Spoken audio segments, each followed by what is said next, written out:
são as principais recomendações que um especialista está trazendo? Então, a declaração do imposto de renda, anualmente, né, as pessoas entregam, as pessoas físicas, né, começou já o prazo, né, de entrega da declaração. Começou no dia 17 de março e vai até o dia 30 de maio, o prazo de entrega da declaração do imposto de renda, né.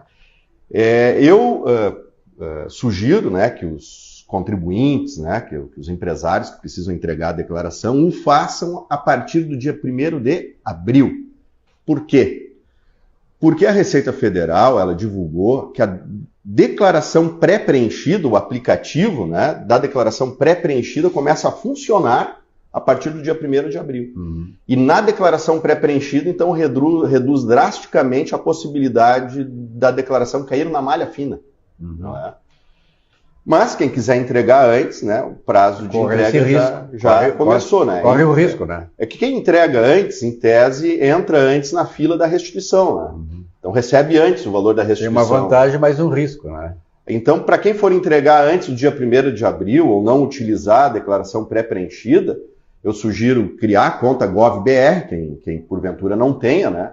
E acessar o ECAC da Receita Federal e fazer as aferições, né? Ali no meu imposto de renda, né? Faz as aferições periódicas para verificar se a declaração caiu na malha fina ou não. Se porventura caiu na malha fina, retifica a declaração, corrige o que tiver errado, né? Agora, se está certa a declaração e caiu na malha fina, o jeito é esperar a intimação, né, para prestar os esclarecimentos ou se antecipar a esse movimento do fisco. Só que aí a partir de 2025 é que a pessoa espontaneamente então consegue prestar os esclarecimentos para a liberação da malha fina. Quais são as principais alterações desse imposto de renda em relação aos demais? Então, quem é obrigado a entregar o imposto de renda, né? Quem recebeu rendimentos tributados a partir de 33.888, né? Quem recebeu rendimentos isentos a partir de 200 mil no ano, né? Quem realizou operações em bolsa de valores, né? Quem teve a posse ou propriedade ali na pasta de bens e direitos a partir de 800 mil reais, então essas pessoas são obrigadas a entregar a declaração, né? Dentre outros, né? Mas basicamente são esses os itens que tornam a pessoa obrigada a apresentar a declaração do ajuste anual, né? Eu venho aqui trazer uma dica, né, para os telespectadores no que toca à parte de valoração dos bens imóveis, né? Por que eu dou essa dica? Porque os bens imóveis, quando a pessoa vende os bens imóveis, normalmente elas estão sujeitas ao ganho de capital, não é? O que é o ganho de capital? É a diferença entre o custo de aquisição, o custo de compra e o valor da venda. Então, se a pessoa teve lucro, né, no resultado dessa subtração, sobre o lucro incide lá 15% do imposto de renda sobre o ganho de capital. E como fazer para aumentar o custo de compra do bem? Então, é importante que o contribuinte agregue ao valor do bem determinados gastos que teve durante o ano. Porque muitas vezes isso passa batido, né? E eu alerto, né, dessa possibilidade para amanhã depois, quando vender o bem, não pagar mais imposto de renda do que o devido.